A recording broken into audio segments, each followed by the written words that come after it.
talk about the one thing you've all been waiting for, which is the origin story, unbiased, unsighted, the actual origin story of this beef, and who did what to whom, and who was here first, and who left, etc., etc. So, let's talk facts. None of this propaganda. So, about 3,000 years ago, the land that is currently called Israel was the kingdom of Israel and the kingdom of Judea. Both Jews, by the way. So, the question, who was here first? It's Jews. No doubt it's historically proven 3,000 years ago. But wait. It's not Israeli propaganda. There's a flip side to this. So before you get annoyed, hear me out. There's the flip side. It doesn't end there. So for the next 1,000 years, the land was in chaos. And it was conquered multiple times, eventually exiling all the Jews or most of the Jews from that land. Now, about 650, long time ago, 650, the Arabic population started to appear on that land. Mainly for now is Jordan and now is Egypt, but from those regions they started to migrate to what is now Israel. And they lived there ever since. So the Arabs live in what is now Israel since 650, a long ass time. So what do we know? Number one, the Jews were here first. 3,000 years ago, fact. We also know that the Arabs were here since 650. Long ass time ago. Fact. So both sides were here a long ass time ago. That's fact. Now, this whole land eventually went into the control of the Ottoman Empire. The Ottoman Empire is what is now Turkey, pretty much, what's left of it. And the rule of the Ottoman Empire essentially lasted for a long ass time. Now, from 1500 to the late 1800s, the Arab population in that land was governed, ruled, and basically pretty much owned by the Ottoman Empire. The Ottomans were the owners of the land, and the Arabic people were basically either slaves or, just tenants, so to speak. It was never their land. It was the Ottoman land. They didn't have any ownership of it. At the late 1800s, as the Jews in Europe started suffering from anti-Semitism, they started to migrate back into the land of Israel, which was historically their home. And because of this all anti-Semitic movement in Europe, this migration started to be stronger and stronger and stronger. Eventually, by the early 1900s, there were plenty of Jews here living alongside the Arabs, both having a claim over the land. There's no doubt about it. Now, here's the crazy part. As World War I rolled around, the British wanted some help fighting off the Ottoman Empire from the land that is now called Israel. And they've enlisted both the Arabs and the Jews to fight alongside them to kick the Ottomans' butt. And they promised both the entire land that is now the country of Israel. So basically, the British promised both the Arabs and the Israelis the same country, just to get them to do what they want. They basically played them. Now, in 1917, the Ottoman Empire was defeated, the British took over, but then they had some explaining to do. The Arabs were like, yo, dude, where's our country? The Jews were like, yo, dude, where's our country? Now, they promised both the same freaking country. They sold them the same freaking house. So they got mad. They got mad at the British. They got mad at each other. And there's a lot of conflict between the Arabic population and the Jewish population. Now, each side has their own version of how these conflicts started and who did what to whom. Let's stay out of this for a second so we can stay on the track, on the timeline.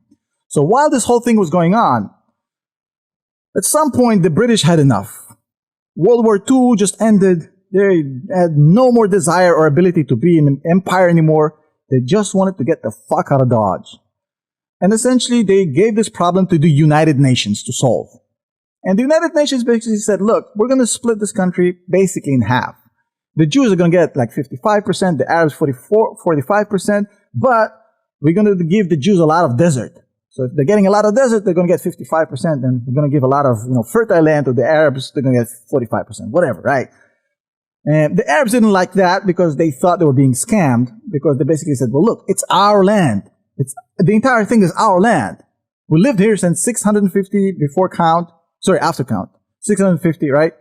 And we shouldn't have to give half of it away.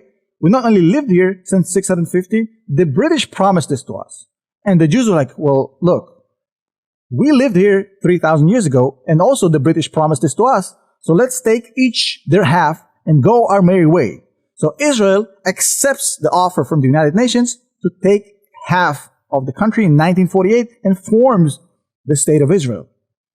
The Arabic population says, no, no, no, we do not accept the deal. They rejected the deal and go into offensive, attacking the State of Israel in 1948. That is now called the Liberation War of 1948 of Israel.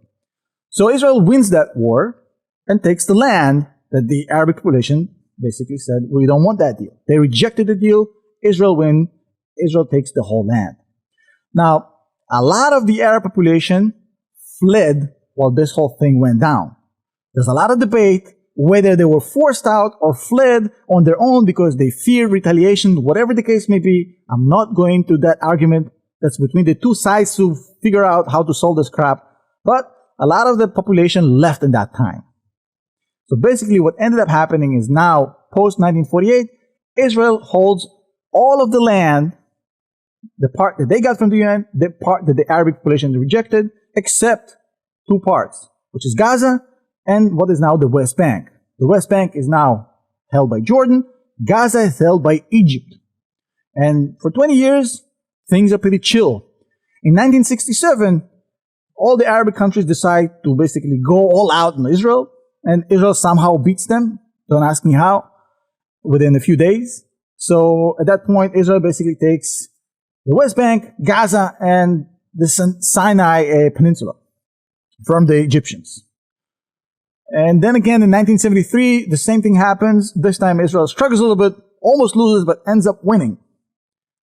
And then there was a deal that was done between Israel and the Egyptians, in which they made peace and gave the Egyptians back the Sinai Peninsula, evicting Israelis who actually moved there already. But it's a whole different story. But the Egyptians basically either did not want, probably they didn't want Gaza, or they wasn't offered Gaza, but Gaza never went back. Gaza stayed under Israeli administrative rule, and same thing for the West Bank. And that birthed, eventually, the Palestinian Authority, which was supposed to rule both, and was supposed to be the first stage to a Palestinian country and a two-country solution. But as everybody knows, the Palestinian Authority lost grip of the Gaza Strip, and in 2006, the people there voted in Hamas, which is a terrorist organization, which went ham on Israel for the past 17 years, wreaking havoc, which made, the formation of a Palestinian country impossible, and weakened the Palestinian Authority on their own West Bank because they seem like the weak party because they're not fighting actively against Israel, so caused the whole mess. That's where we are today. Now, in the meanwhile, Israel made peace with the UAE and all the Gulf countries, and they're about to make peace with the Saudis.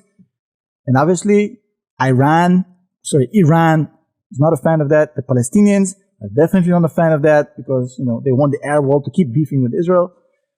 And that's how we got to this point. So now you can start debating from this point on. Whether you're pro-Palestine, pro-Israel, and all that stuff, you can start debating. But that's the story, historically, how it happened, without any of the narratives. Enjoy the rest of your day.